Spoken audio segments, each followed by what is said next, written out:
Hi ಎಲ್ರಿಗೂ ನಮಸ್ಕಾರ. ನಾನು ನಿಮ್ಮ ಸ್ವಪ್ನ ಮಾತಾಡ್ತಾ ಇರೋದು.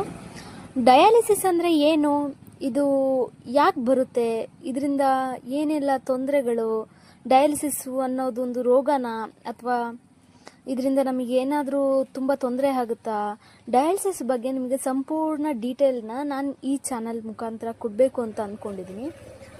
ಡಯಾಲಿಸಿಸ್ ಅಂದರೆ ಇದು ಒಂದು ಟ್ರೀಟ್ಮೆಂಟ್ ಆಗಿರುತ್ತೆ. ಅಂದರೆ ಕಿಡ್ನಿ ಫೇಲ್ಯೂರ್ ಪೇಷಂಟ್ಗಳಿಗಂತಲೇ ಇರೋವಂಥ ಟ್ರೀಟ್ಮೆಂಟ್ ಇದು.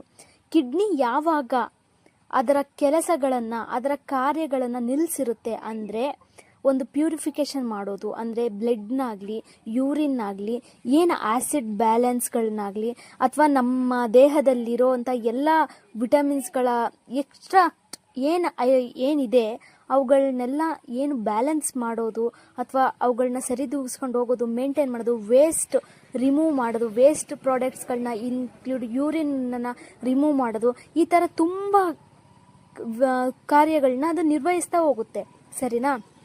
ಆದರೆ ಈ ಒಂದು ಕಿಡ್ನಿ ಯಾವಾಗ ತನ್ನ ವರ್ಕ್ಗಳನ್ನ ಕಾರ್ಯವನ್ನು ಸ್ಟಾಪ್ ಮಾಡಿರುತ್ತೋ ಆವಾಗ ಆ ಒಂದು ಕಿಡ್ನಿಗೆ ಡಯಾಲಿಸಿಸ್ ಮುಖ್ಯವಾಗಿ ಬೇಕು.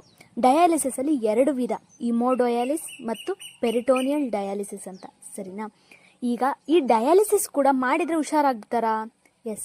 ಏನಂದರೆ ಅವರಿಗಿರೋವಂಥ ಟ್ರೀಟ್ಮೆಂಟ್ ಕಂಡೀಷನ್ ಲೆವೆಲ್ ಯಾವ ಥರ ಅಂದರೆ, ಒಂದು ಅಕ್ಯೂಟ್ ರೀನಲ್ ಫೇಲ್ಯೂರ್ ಅಂತ ಬರುತ್ತೆ, ಸರಿನಾ. ಇನ್ನೊಂದು ಕ್ರೋನಿಕ್ ರೀನಲ್ ಫೇಲ್ಯೂರ್ ಅಂತಲೂ ಬರುತ್ತೆ. ಒಟ್ಟು ಎರಡು ರೀತಿಯಾಗಿಯೂ ಕೂಡ ನಾವು ನೋಡ್ಬೋದು. ಅಕ್ಯೂಟ್ ರೀನಲ್ ಫೇಲ್ಯೂರ್ ಮತ್ತು ಕ್ರೋನಿಕ್ ರೀನಲ್ ಫೇಲ್ಯೂರ್ ಬಗ್ಗೆ ನಾನು ಮುಂದಿನ ವಿಡಿಯೋದಲ್ಲಿ ತಿಳಿಸ್ತಾ ಇದ್ದೀನಿ. ಡಯಾಲಿಸಿಸ್ ಅಂದರೆ ಇದೊಂದು ಟ್ರೀಟ್ಮೆಂಟ್. ಇದು ಯಾವ ರೀತಿ ಮಾಡ್ತಾರೆ, ಇದು ಮಾಡೋದ್ರಿಂದ ನಮಗಾಗೋ ಉಪಯೋಗಗಳು, ಇದರ ಬಗ್ಗೆ ಸಂಪೂರ್ಣ ಮಾಹಿತಿ ಕೊಡ್ತೇನೆ. ದಯವಿಟ್ಟು ನಮ್ಮ ಚಾನಲ್ನ ಸಬ್ಸ್ಕ್ರೈಬ್